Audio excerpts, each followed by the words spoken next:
In today's video, I'm going to teach you how to create Google Drive folder. By the end, you'll have a neatly labeled folder ready to keep your files organized, and you'll understand exactly what to click and why it matters. First, open Google Drive in your web browser and make sure you're on the Drive homepage. You should see the familiar My Drive area with your files and folders in the main panel and a navigation sidebar on the left. It's a good idea to confirm you're signed in to the correct Google account, especially if you use more than one, so the new folder goes in the right place. Now look to the top left corner of the screen for the New button. It's a prominent button, often with a colorful plus icon. Click it to open a menu of options for adding things to your Drive. This menu is where you start anything new in Drive, from uploading a file to creating documents, and in this case, creating a folder.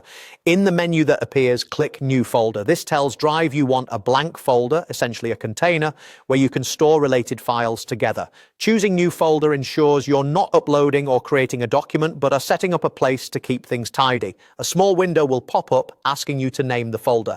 Type the folder name you want. Choose something clear and descriptive so you can find it later at a glance. For example, include dates, project names, or categories that make sense to you. Keeping names consistent helps Drive search work better for you. Avoid unnecessary special characters that could make the name harder to read. Once you've entered the name, click Create. Drive will instantly create the folder in whatever location you're currently viewing. If you were at the top level of My Drive, it will appear there. If you had navigated into another folder before starting, the new folder will be created inside that location, keeping your structure organized. You'll see the new folder appear right away with a standard folder icon and the name you chose. In grid view, it will show as a tile. In list view, it will appear as a row. That's your confirmation that it worked.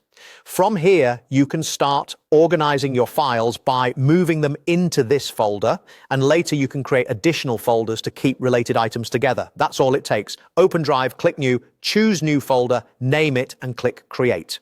With a clear naming approach and a consistent place for your files, staying organized in Google Drive becomes simple and fast.